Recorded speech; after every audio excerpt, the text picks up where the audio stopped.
4 асуулт байна. За сайд баг нэг хариулах хаад ихэнхтэр нь за эхний асуулт энэ нөгөө хөрөнгө оруулалтыг үзэхлээр үргэлжлэх хөрөнгө оруулалт 19 шинэ хөрөнгө оруулалт 26 орж ирсэн байна яг хөрөнгө оруулалтын дээр. Тэгээ энэ нөгөө шинэ хөрөнгө оруулалтын 90 бинтрийг яаж тогтоосон юм болоо гэдэг нэг асуулт. Тэгээ ялангуяа энэ үргэлжлэх 19 дотор 2013 оноос хойш явж байгаа нэг 2 барилга байгууламж байгаад энэ хэрэг аль бол хуучин барилга байгууламж үргэлжлэж байгаа хөрөнгө оруулалтуудаа дуусгах бодлого барихгүй юм уу? Тэгээ шинэ 26-г эренбэлсэн шалтгаан нь одоо ямар эренбэр энэ 26 зайшгүй гэж орж ирсэн тийм шалгуур үзүүлэлт эренбийн үзүүлэлт гэж байгаа юу гэж нэг асуулт. За хоёрдугаар асуулт яг энэ төсөвтөд дагалдаад энэ байгууллагуудын ажлын шалгуур үзүүлэлт орж ирдэг.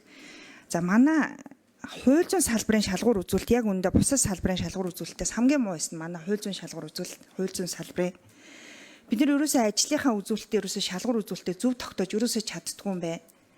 Манай их хурал дээр ажлын хэсэг байгуулагдсан байгаа. Энэ шалгуур үзүүлэлтүүдийг өөрчлөхөөр шинжилэхээр гэсэн үг. Тэгээ бусад салбарынхантай хамт ингээд ярилцаад энэ хуулийн салбарын шалгуур үзүүлэлтийг ярихаар бараг зарим шалгуур үзүүлэлтээр нь бүр үнэхээр ичмээр юмнууд байна. Тэгэхээр манай салбарын энэ удирдлагууд яг энэ шалгуур үзүүлэлтүүдийг бүгдээр нэг харуул яасан юм бэ? Жишээ нь шүүхийн шийдвэр гүйцэтгэх байгууллагын шалгуур үзүүлэлтүүд дээр хийх ажлуудаа л бүгдийг бичсэн. Тичнээ шинжилгээ, тичнээ эдийн засгийн шинжилгээ, тичнээ криминологи шинжилгээ гээл цагдаагийн байгууллага бас яг адилхан зорилтон дээр нь шалгуур үзүүлэлтээ тавьсан. Тэр яг энэ асуудлуудаа манай хууль зүйн салбарынхан ер нь нэг бодлогоор салбарынхаа хэмжээнд энэ шалгуур үзүүлэлтийг нэг анхаарах хэрэгтэй болсон байна. За 3 дугаарт хүний эрхийн үндэсний комиссийн төсөв бол маш анхаарал татж байгаа. Хөрөнгө оруулалт нь 2 тэрбум төгрөгөөр буураад ороод ирсэн. Энэ асуудал яах вэ? Цаашид хүний эрхийн үндэсний комиссийн төсөв буураад ороод ирсэн. Комиссийн төсвийг нэмээч гэж байгаа юм биш. Ядаж өмнөх оныхт нь хэмжээнд аваачих. Дээрээс нь хэрвээ энэ хөрөнгө оруулалтын төсөв буурвал ямар үр дагавар үүсэх вэ гэдэг дээр комисс бас хариулт хэлэх ёстой. За хамгийн сүүлд манай салбарын нэг том одоо ажил 26 онд явагдана. Хүүхэд гэр бүлийн шүүх байгуулагдана. Түүнтэй холбоотой төсөв үйл ажиллагааны төлөвлөгөө төсөв нь өөрөө яаж уялдж байгаа вэ? Дээд шүүхийн ерөнхий зөвлөл судалгааныхан хууль зүйн яам бодлохоор энэ одоо том шүүх, энэ том дагнсан шүүхийг бид нар бодлохоор эх оноос эхлээд авч явах хэрэгтэй. Тэгээ тэрнтэй холбоотой төсөв зүйл ерөөсөө энэ дээр ялгаатай харагдахгүй байгаад байна. Энэ дээр ямар тайлбар байна вэ гэдэг ийм 4 асуулт. За хууль зүйн сайдаас нэг асуулт нь байна. Нөгөө хүний эрхийн комисстэй холбоотой асуултыг хинээс хариулт? Комисс өөрөө хариулаад явах уу? За тэгээ. Тэгэхээр энэ 4 асуултаас хууль зүйн сайд За тэгээ. За эхний 2 асуултанд хууль зүйн сайд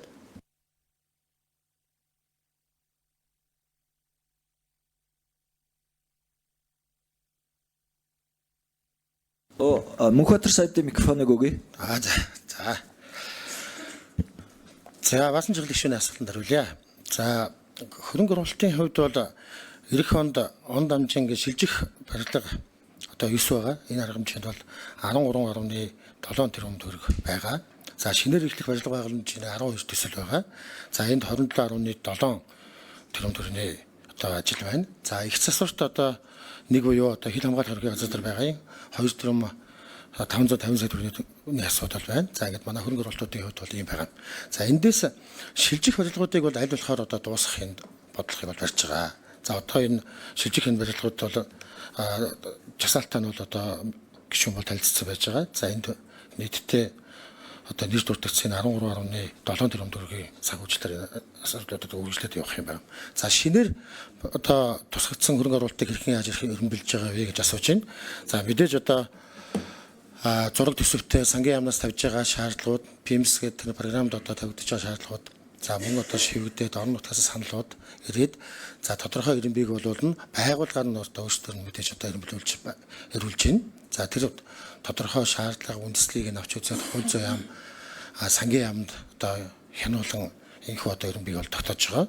За энэ жилийн хувьд бол одоо нийтдээ 93.1 одоо 1 тэрбум төгрөгийн хөрөнгө оруулалт байгаа юм. Хэдийгээр одоо байгуулагчид энийг нэг шаардлагатай барилга байгууламж дээр л одоо тавьсан байгаа гэдгийг бас танд хэлье. Тоног төхөөрөмжийн хувьд ч гэсэн нэг шаардлагатай байгаа тоног төхөөрөмжчүүдэд одоо ангилаад ингээд тавьсан байна. За шалгуурын хувьд бол таны хэлж байгаа таваа санал байна. Энэ хуулиар хүлээсэн зорилго чиглэлтэй уялдуулан хөтөлбөрийн хүрэх үр дүн шалгуур үзүүлэлтүүдийг бол ингээд боловсруулдаг. За салбарын хэмжээнд бол яг 60 шалгуур үзүүлэлтийг бол одоо гарган ирүүлсэн. За ингээд цаашид бол энэ чиглэлээр одоо улсын хурлаар ажил хийх гарсан байгаа. Үүнтэй бол одоо манай харьяа байгууллагын удирдлагууд одоо хамтран ажиллаж энэ шалгуур үзүүлэлтүүдэд боловсронгуй болгох илүү одоо үнэлэхүйц хэмжээнд одоо болох талд нь бол хамтран ажиллах зүйтэй гэж үзэж байгаа. Энэ чиглэлээр одоо ажлын хэсэг болон тантай хамтран ажиллах гэдэг хэлье. За шилжих бодлогын хувьд бол бүгд ингээд дуусч байгаа, туссан байгаа гэдэг бас хэлээ. За хүний эрхийн үндэсний комисс Сүнжид даргын микрофоныг өгье. Яаж өгөх вэ надад ч нөө дугаарлаагаа оолглохлоор энэ дээрээс за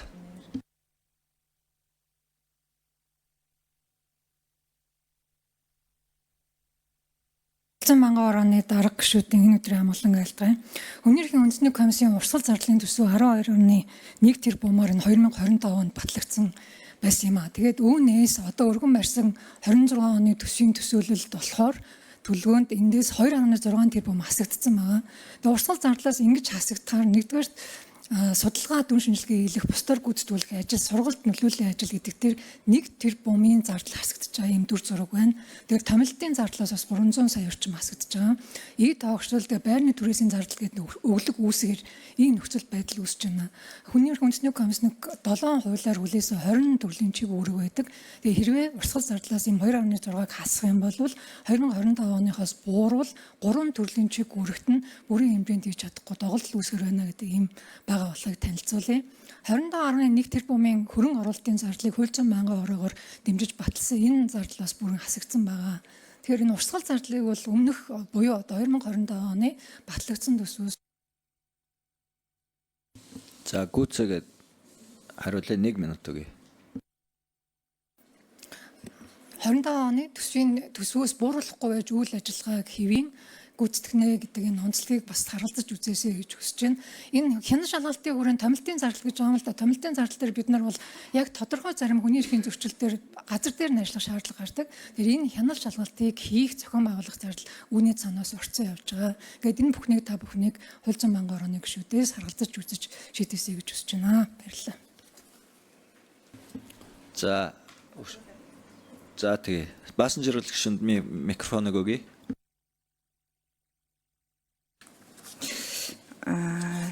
Энэ нөгөө юун дээр бид нарт өгсөн барилга тоног төхөөрөм шинэ хөрөнгө оруулалтын барилга тоног төхөөрөмж гэдэг бүгдийг нийлүүлээд төсөл гэдэг ингээд өгсөн төсөл дээр одоо шинэ авилгатай тэмцэх газрын барилгын их засвар гэдээ байгаа байхгүй юу.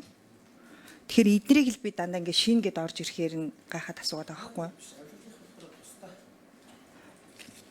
Хууль зүйн байнгын хорооны эрхлэх асуудлын хүрээнд гэдэг тэгээд авилгатай тэмцэх газар гэдэг ингээд авилгатай тэмцэх газраас за жишээ нь прокурор дүүргүүдийн нэгдсэн прокурорын байр гээд 2013 онд эхлээд одоо 2027 онд дуусна. Шүүхих бас 13 онд эхлээд 27 онд дуусна гэд яг ингээд энэ олон жил дамс энэ барилгуудын асуудлыг илүү барихгүй юу гэж асуугаад байгаа гол асуулт нь тэр. Тэр сая тэр сүүлд хийсэн энэ дээр харин төсвийн доктортой байдлын зөвлөл хариулах уу хамаарахгүй эсвэл хин яах ёстой юм бол энэ нөгөө бид нар чинь хавар хүний эрхийн үндэсний комисс болоо шүүхийн ерөнхий зөвлөл улсын дэд шүүхийн төсвийг хавар төсвийн төсөөллийг батлаад яв.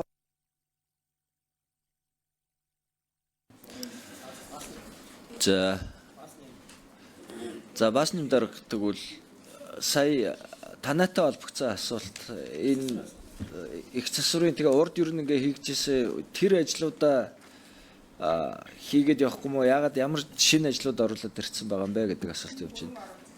Тий.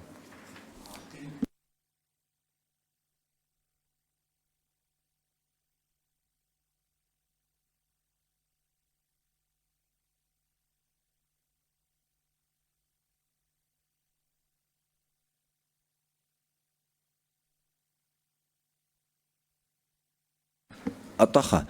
За эндрийн микрофон өгье.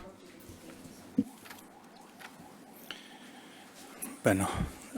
Авилгатай тэмцэх газрын тамгын элчин дарга бас юм байна. Таны асуултанд хариул. Энэ жилийн хувьд эрхчлэлийн хувьд 230 сая төгрөгөөр их засвар гээд 2 барилгын дээврийн засварын ажил байгаа юм.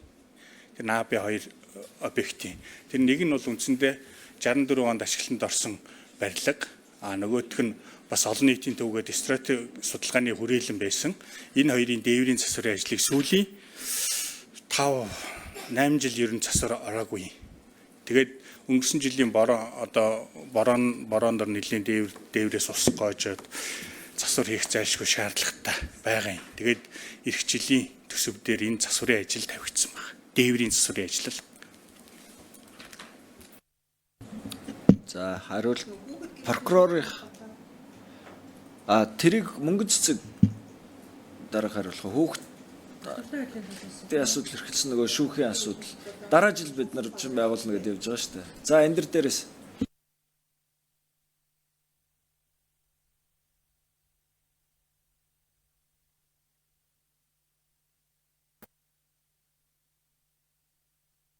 Эндрийн микрофон өгье. За. Дараа нь прокурорын бэлдэж байгаараа. За гэр бүл шүүх 2026 оны 1 сарын 1-ээс гэр бүл хүүхдийн шүүх ажиллах ёстой. За энэний бэлтгэл ажлын хүрээнд бид нар бол ажлын хэсэг байгуулад нэг бол ямар ч байсан бидэд энэ бэлтгэл ажлын хүрээнд бол хангаад явж байгаа. Нийт гэр бүлийн шүүхэд бол нийт 49 шүүгч, за нийт 138 захиргааны ажилдаа ажиллахаар бол төлөвлөсөн байгаа. Тэгээд нийт одоо цомгтголд оруулахгүйгээр энэ нийт батлагдсан төсвийн хүрээнд урсгал зардлынхаа хүрээнд бол бид нар энэ хүмүүсийн оронтой цалинг бол оруулсан явж байгаа. Бидний одоо гол асуудал бол одоо юун дээр хууль тогтоомч процессын хууль маань өөрөө батлагдаагүй байгаа. Тэгэхээр энэ гэр бүл хүүхдийн шүүхийн харьяаллын асуудлыг шийдвэрлээд өгөх юм бол бид нар бол энэ шийдвэрлэх шүүн таслах ажиллагаа хэвэн явах бол бүрэн боломжтой. Бидний тухайд болохоор гэр бүл хүүхдийн шүүхийн шүүгч гүйцэтгэд хариулъя микрофон өгье Эндрихийг. Гэр бүл хүүхдийн шүүгчийн сонгон шалгаруулалтаа бол зарласан байгаа. Мөн түүнчлэн шүүх байгуулах заавартай холбоотой байрны асуудал байгаа. Энэ байрны асуудлыг өөрсдийн дотоод нөөц болцоодоо тулгуурлаад өөрсдийнхөө магадгүй энэ нөгөө шүүх байгуулах 1 сарын 1-ээс хойшлогдож магадгүй гэсэн бас эрсдлийг бас тооцоолоод бид нар өөрсдийнхөө боломжийг эрэлхийлээд өөрсдийн хуучин байруудаа бол шүүхээ оруулна гэсэн ийм төлөвлөгөөтэй бол явж байгаа. Шууд одоо ингээд нөгөө түрээс гээд ярихаар бас өндөр зардал гарах учраас бид нар энэ дээр бол бас болгоомжтой бол хандж байгаа гэдгийг бас зориуд бас хэлмээр байна. За прокуророос хэн байна? За яг түрүүний нөгөө авилгатай тэмцэх газраас асуусан асуулт танаатай холбоотой.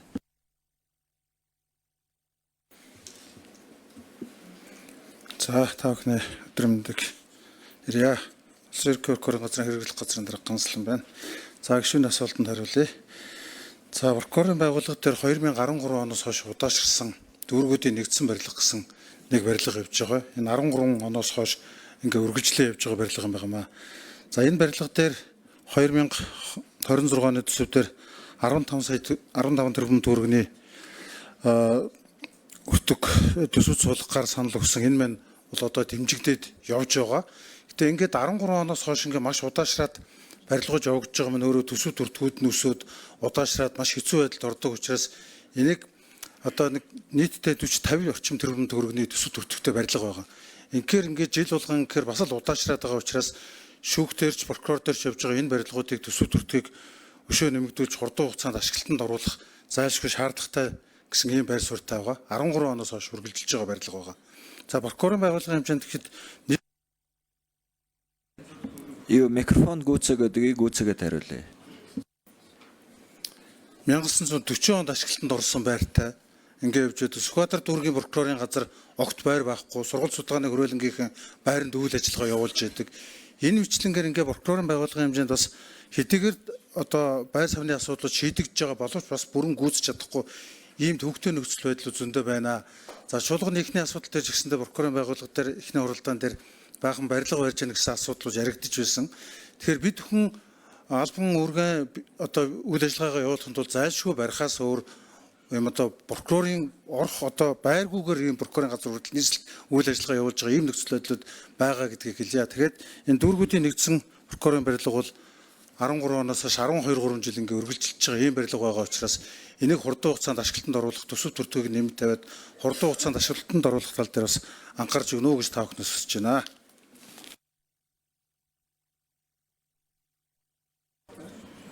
За одоо нөгөө түрүү шүүхийн ер нь бол энэ манай салбарын ялангуяа шүүхийн тухай хуулиар шүүхийн төсвийг хууль зүйн байнгын орооноос баталсан бол хянсан бол тэрийг ингээ буулгаж болохгүй гэд хуулийн заалттай байж байгаа. Энэтэй холбогдсон асуудлаар энэ төсвийн тогтвортой байдлын зөвлөлөөс хариулт өгье баасан жаргал гишүүний асуултанд. Яагаад энийг ингээ зөрчөөд бууруулад байгаа юм бэ? Наадах чи яагаад үл жигнэс хууль зөрчөөд байгаа байхгүй юу? За энэ дээр гараа хариулъя.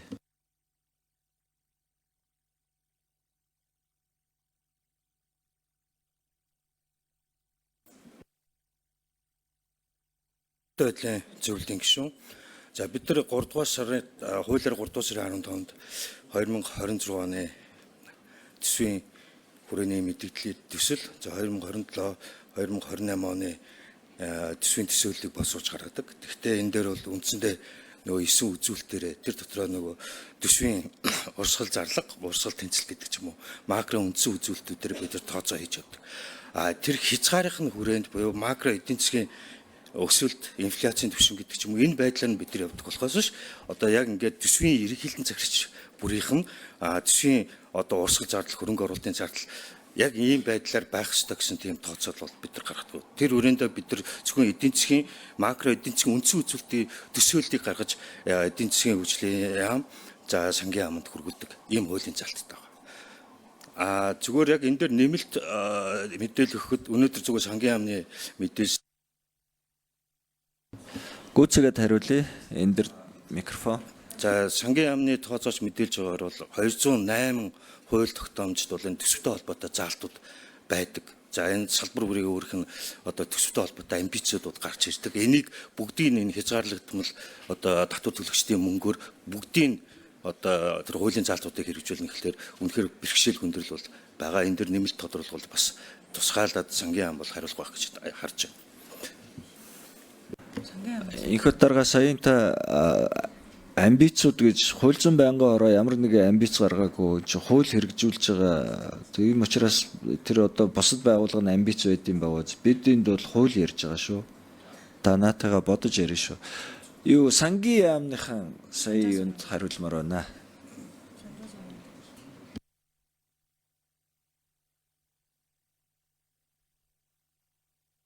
Энэ удаа дараа гарч байгаа учраас бид нар энэ дээр бол тодорхой хариулт хууль зүйн байнгын ороо авмаар байна. Эндри микрофон. За сангийн яам санжаадурч за асуултанд хариулъя. За сангийн яамны үед бол төсвийг бол төлөвлөх процесс маань бол оны эхнээс бол эхэлдэг байгаа. Сая төсвийн доктортой байдлын зөвлөлөөс бол макро эдийн засгийн тооцоол ирснээс хойш бол төсвийн хүрээний мэдэгдэл за улсын хөгжлийн жилийн төлөвлөгөө за ингээд энийхэн дараа бол төсвийн эрхлэн зочдтой хязгаар батлагддаг. За тэгээ ингээд жилийн төсөв маань бол орж ирчдэг. За 9 өөр жишээ нь оронтой цомгдох асуудал бол улсын хурал дээр бол батлагдсан. Улсын хөгжлийн жилийн төлөвлөгөөнд дээрсэн тэрний дагуу бид нар оруулж ирсэн. За тэгээ байгаль төсөвтөл багтааж оруулж ирчээ. Тэрнээс ш одоо бүх газар бол бид нар энэ одоо байгаль төсвөр орлогын энэ хэмжээнээс бол нэмэгдүүлж болдог гэж тавих боломж байгаагүй. Нэг талдаа бид нар бол статистик өөрчлөлтөөр бол нэг их нэдвэрний зардал нэмэх шаардлагатай болсон ахмадын дэвтэр тэтгэмж нэмэх гэх мэт зардлаар. Нөгөө талдаа бол нэмэх боломж маань бол 585 төгрөг гэсэн. Тэгэхээр бол зөрүүлээд За 4 асуулт байна. За сайд баг нэг хариулах хаад ихэнхтэр нь за эхний асуулт энэ нөгөө хөрөнгө оруулалтыг үзэхлээр үргэлжлэх хөрөнгө оруулалт 19 шинэ хөрөнгө оруулалт 26 орж ирсэн байна яг хөрөнгө оруулалтын дээр.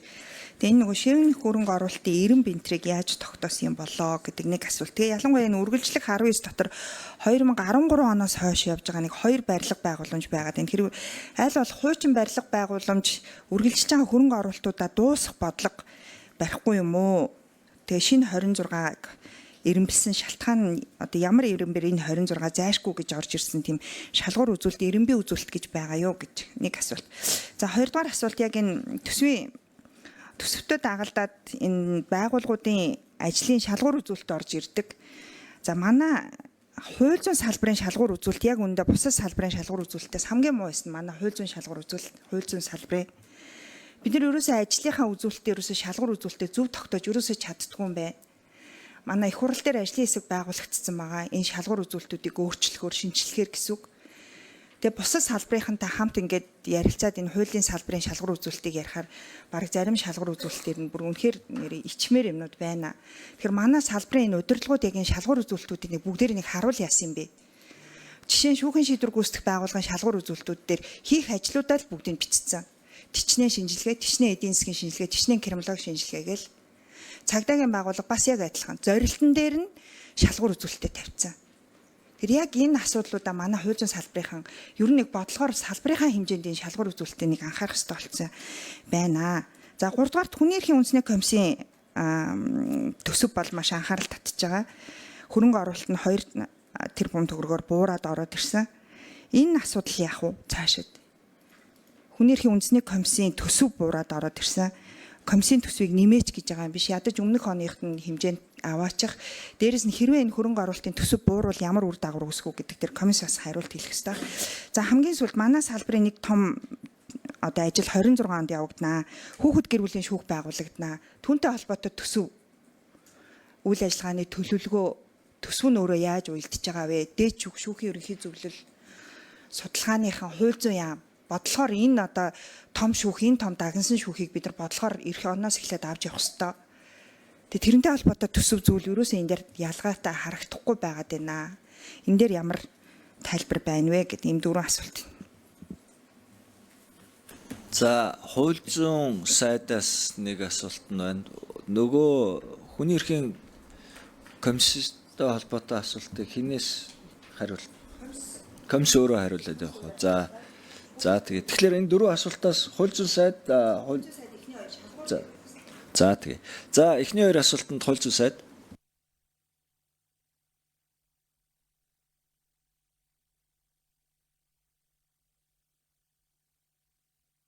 Мөнхбаатар сайдын микрофоныг өгье. За. За баасан жил гишүүний асуултанд хариулъя. За хөрөнгө оруулалтын хувьд бол эх онд он дамжин шилжих барилга одоо 9 байгаа. Энэ арга хэмжээнд бол 13.7 тэрбум төгрөг байгаа. За шинээр эхлэх барилга байгууламжийн хэмжээ 12 төсөл байгаа. За энд 27.7 тэрбум төгрөгийн одоо ажил байна. За их засварт одоо нэг буюу одоо хил хамгаалах хэргийн газар дээр байгаа 2 тэрбум 550 сая төгрөгийн асуудал байна. За ингээд манай хөрөнгө оруулалтын хувьд бол ийм байгаа. За эндээс шилжих барилгуудыг бол аль болохоор одоо дуусгахын бодлогыг бол барьж байгаа. За одоо энэ шилжих энэ барилгууд бол жагсаалтаа нь бол одоо гишүүн бол танилцсан байж байгаа. За энд нийтдээ одоо нэр дурдсан 13.7 тэрбум төгрөгийн санхүүжилтээр асуудлуудад үргэлжлээд явах юм байна. За шинээр одоо тусгагдсан хөрөнгө оруулалтыг хэрхэн яаж өргөнбөлж байгаа вэ гэж асууж байна. За мэдээж одоо зураг төсөвтэй сангийн яамнаас тавьж байгаа шаардлагууд, PIMS гэдэг програмд одоо тавигдж байгаа шаардлагууд, за мөн одоо шивгдээд орон нутгаас саналууд ирээд за тодорхой ирэмбийг бол байгууллагаар нь одоо өөрсдөө мэдээж одоо ирүүлж байна. За тэр тодорхой шаардлага үндэслэлийг нь авч үзээд хууль зүйн яам сангийн яамд одоо хянуулан энэхүү одоо ирэмбийг бол тогтоож байгаа. За энэ жилийн хувьд бол одоо нийтдээ 93.1 одоо 1 тэрбум төгрөгийн хөрөнгө оруулалт байгаа юм. Хэдийгээр одоо байгуулагчид энийг нэг шаардлагатай барилга байгууламж дээр л одоо тавьсан байгаа гэдгийг бас танд хэлье. Тоног төхөөрөмжийн хувьд ч гэсэн нэг шаардлагатай байгаа тоног төхөөрөмжчүүдээ одоо ангилаад ингээд тавьсан байгаа. За шалгуурын хувьд бол таны хэлж байгаа таваа санал нэг байна. Энэ хуулиар хүлээсэн зорилго чиг үүрэгтэй уялдуулан хөтөлбөрийн хүрэх үр дүн шалгуур үзүүлэлтүүдийг бол ингээд боловсруулдаг. За салбарын хэмжээнд бол яг 60 шалгуур үзүүлэлтийг бол одоо гарган ирүүлсэн. За ингээд цаашид бол энэ чиглэлээр одоо улсын хурлаар ажлын хэсэг гарсан байгаа. Үүнтэй бол одоо манай харьяа байгууллагын удирдлагууд одоо хамтран ажиллаж энэ шалгуур үзүүлэлтүүдэд боловсронгуй болгох илүү одоо үнэлэхүйц хэмжээнд одоо болох талд нь бол хамтран ажиллах зүйтэй гэж үзэж байгаа. Энэ чиглэлээр одоо ажлын хэсэг болон хамтаа хамтран ажиллах гэдэг хэлье. За шилжих барилгуудын хувьд бол бүгд ингээд туссан байгаа гэдэг бас хэлээ. За хүний эрхийн үндэсний комисс Сүнжид даргын микрофоныг өгье. Яаж өгөх вэ надад ч дугаарлаагаа оолглохлоор энэ дээрээс за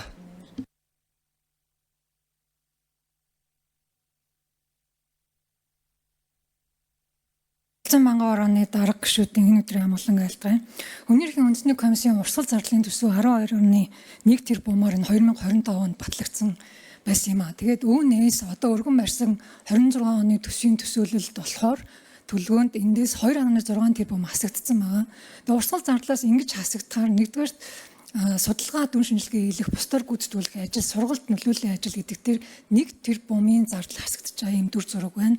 Тэгэхээр томилтын зардлаас бас 300 сая орчим хасагдаж байгаа. Ийд тоогчлолд байрны түрээсийн зардал гэдэг өглөг үүсгээр ийм нөхцөл байдал үүсэж байна. Хүний эрхийн үндэсний комиссны 7 хуулиар хүлээсэн 20 төрлийн чиг үүрэг байдаг. Тэгээ хэрвээ урсгал зардлаас ийм 2.6-г хасах юм бол 2025 оныхоос бууруул 3 төрлийн чиг үүрэгт нь бүрийн хэмжээнд хийж чадахгүй доголдол үүсгэр байна гэдэг ийм байгаа болохыг танилцуулъя. 27.1 тэрбумын хөрөн оруулалтын зардлыг Хөлзөн Манган ороогоор дэмжиж баталсан энэ зардлаас бүрэн хасагдсан байгаа. Тэгэхээр энэ урсгал зардлыг бол өмнөх буюу 2025 оны батлагдсан төсвөөс За гүцэгээд хариулъя 1 минут өгье.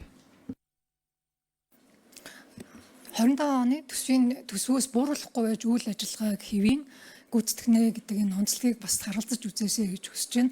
Энэ хянан шалгалтын хүрээнд томилтын зардал гэж байгаа юм л да. Томилтын зардал дээр бид нар бол яг тодорхой зарим хүний эрхийн зөрчил дээр газар дээр нь ажиллах шаардлага гардаг. Тэгэхээр энэ хянал шалгалтыг хийх зохион байгуулах зардал үүний цаанаас орцсон явж байгаа. Ингээд энэ бүхнийг та бүхнийг Хөлзөн Манган орооны гишүүдээс харгалзаж үзэж шийдээсэй гэж хүсэж байна. Баярлалаа. За тэгээ пассажир гишүүнд микрофоныг өгье.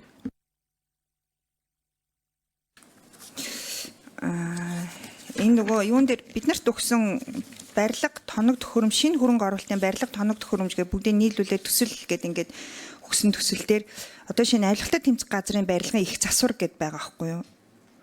Тэгэхээр эднийг л би дандаа ингээд шинэ гэдээ орж ирэхээр нь гайхаад асуугаад байгаа байхгүй юу. Хууль зүйн байнгын хорооны эрхлэх асуудлын хүрээнд гэдэг тэгээд авилгатай тэмцэх газар гэдэг ингээд Авилгатай тэмцэх газраас за жишээ нь прокурор дүүргүүдийн нэгдсэн прокурорын байр гээд 2013 онд эхлээд одоо 2027 онд дуусна.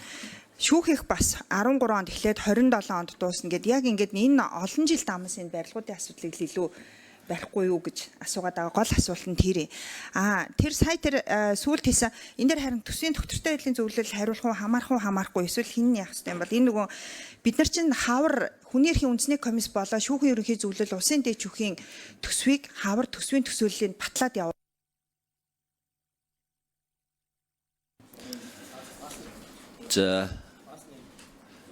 За бас нэм дарга тэгвэл сая танаатай холбогдсон асуулт энэ их засварын тэгээ урд ер нь ингээ хийгдчихсэн тэр ажлуудаа хийгээд явахгүй мó ягаад ямар шинэ ажлууд оруулаад ирсэн байгаа юм бэ гэдэг асуулт явж байна.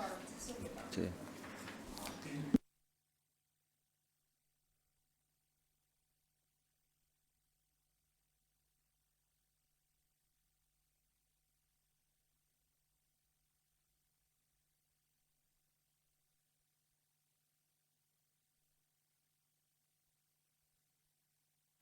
Одоохон. За эндрийн микрофон өгье.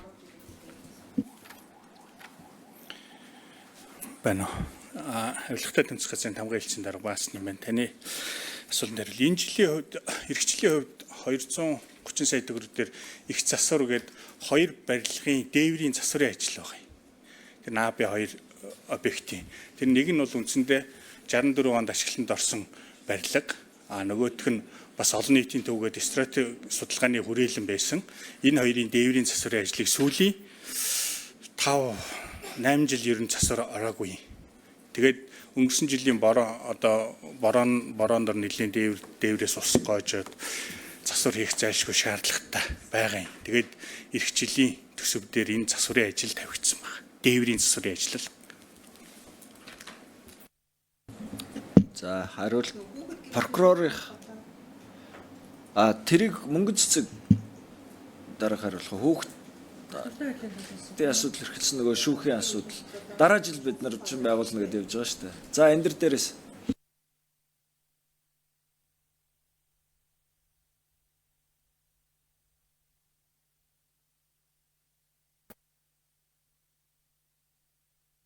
Эндрийн микрофон өгье. За. Дараа нь прокурорын бэлдэж байгаарай. За гэр бүл шүүх 2026 оны 1 сарын 1-ээс гэр бүл хүүхдээ шүүх ажиллах хэвээр. За энэ бэлтгэл ажлын хүрээнд бид нар бол ажлын хэсэг байгуулад нэг бол ямар ч хэлсэн битүүдийн бэлтгэл ажлын хүрээнд бол хангаад явж байгаа. Нийт гэр бүлийн шүүхэд бол нийт 49 шүүгч, за нийт 138 захиргааны ажилтаа ажиллахаар бол төлөвлөсөн байгаа. Тэгээд нийт одоо цомгтголд оруулахгүйгээр энэ нийт батлагдсан төсвийн хүрээнд урсгал зардлынхаа хүрээнд бол бид нар энэ хүмүүсийн оронтой цалинг бол оруулсан явж байгаа. Бидний одоо гол асуудал бол одоо юун дээр хууль тогтоомч процессын хууль маань өөрөө батлагдаагүй байгаа. Тэгэхээр энэ гэр бүл хүүхдийн шүүхийн харьяаллын асуудлыг шийдвэрлээд өгөх юм бол бид нар бол энэ шийдвэрлэх шүүн таслах ажиллагаа хэвэн явах бол бүрэн боломжтой. Бидний тухайд болохоор гэр бүл хүүхдийн шүүхийн шүүгч Гүйцэтгэд хариулъя, микрофон өгье Эндрийнхийг. Гэр бүл хүүхдийн шүүгчийн сонгон шалгаруулалтаа бол зарласан байгаа. Мөн түүнчлэн шүүх байгуулах заавартай холбоотой байрны асуудал байгаа. Энэ байрны асуудлыг өөрсдийн дотоод нөөц болцоодоо тулгуурлаад өөрсдийнхөө магадгүй энэ нөгөө шүүх байгуулах 1 сарын 1-ээс хойшлогдож магадгүй гэсэн бас эрсдлийг бас тооцоолоод бид нар өөрсдийнхөө боломжийг эрэлхийлээд өөрсдийн хуучин байруудаа бол шүүхээ оруулна гэсэн ийм төлөвлөгөөтэй бол явж байгаа. Шууд одоо ингээд нөгөө түрээс гээд ярихаар бас өндөр зардал гарах учраас бид нар энэ дээр бол бас болгоомжтой бол хандж байгаа гэдгийг бас зориуд бас хэлмээр байна. За прокуророос хэн байна? За яг түрүүний нэг ойлгохтой тэмцэх газраас асуусан асуулт. Танаатай холбоотой.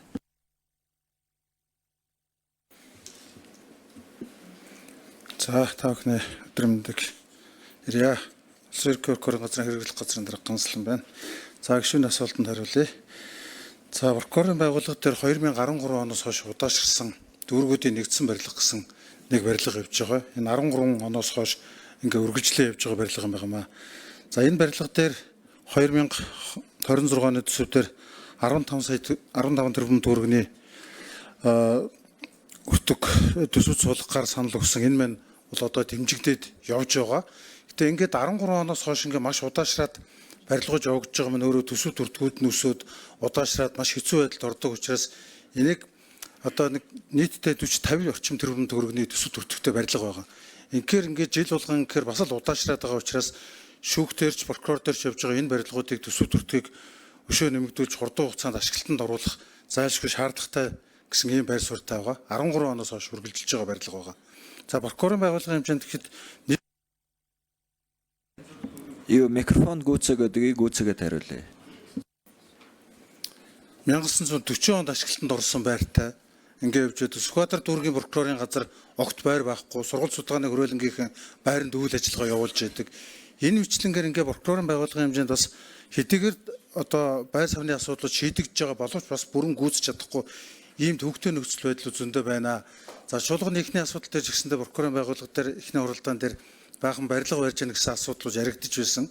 Тэгэхээр бид хүн албан үүргэн одоо үйл ажиллагаагаа явуулахын тулд зайлшгүй барихаас өөр юм одоо прокурорын орох одоо байргүйгээр ийм прокурорын газар хүртэл нийслэл үйл ажиллагаа явуулж байгаа ийм нөхцөл байдлууд байгаа гэдгийг хэлье. Тэгээд энэ дүүргүүдийн нэгдсэн прокурорын барилга бол 13 оноос хойш 12-3 жил ингээ үргэлжилж байгаа ийм барилга байгаа учраас энийг хурдан хугацаанд ашиглалтанд оруулах төсөв төртгийг нэмэлт тавиад хурдан хугацаанд ашиглалтанд оруулах тал дээр бас анхаарч өгнө гэж та бүхнээс хүсэж байна.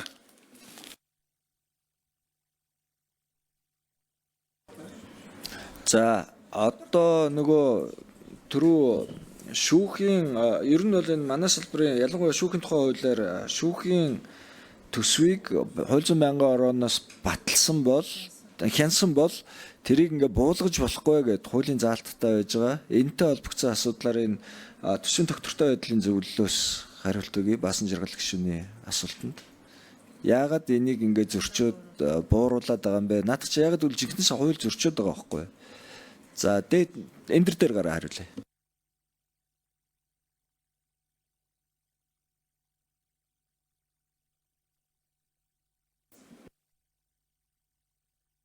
байдлын зөвлөлийн гишүүн. За бид нар 3 дугаар сарын хуулиар 3 дугаар сарын 15-нд 2026 оны төсвийн хүрээний мэдээллийн төсөл за 2027 2028 оны төсвийн төсөөллийг боловсруулж гаргадаг. Гэхдээ энэ дээр бол үндсэндээ нөгөө 9 үзүүлэлтээр тэр дотроо нөгөө төсвийн урсгал зарлага, урсгал тэнцэл гэдэг ч юм уу макро үндсэн үзүүлэлтүүдээр бид нар тооцоо хийж явдаг.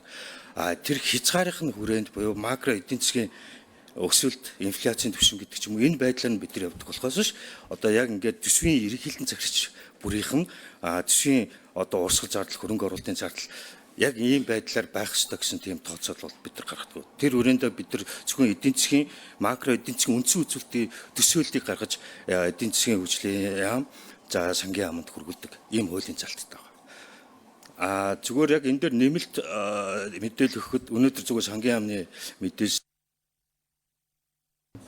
Гүйцэтгэд хариулъя. Энэ дэр микрофон.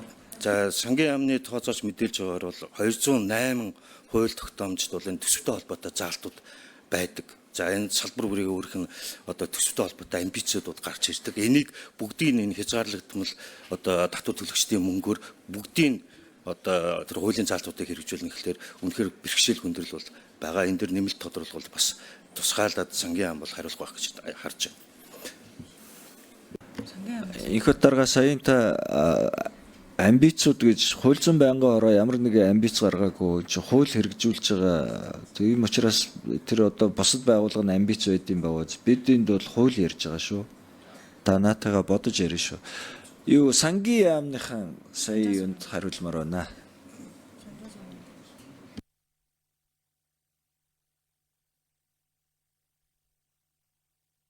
Энэ удаа дараа гарч байгаа учраас бид нар энэ дээр бол тодорхой хариулт хууль зүйн байнгын ороо авмаар байна.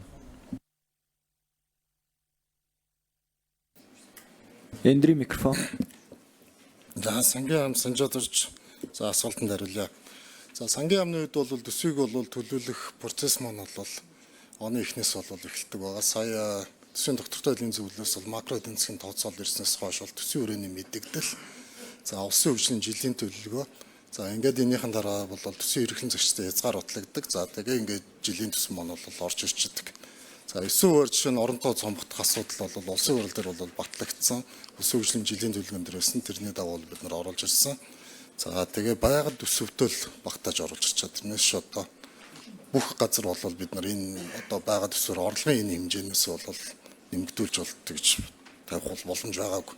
Нэг талдаа бид нар бол статистик өөрчлөлтөөр бол нэг их нийтийн зардал нэмэх шаардлагатай болсон ахмадын дэвтэр тэтгэмж нэмэх гэх мэт зардлаар. Нөгөө талдаа бол нэмэх боломж маань бол 585 төгрөг гэсэн. Тэгэхээр бол зөрүүлээд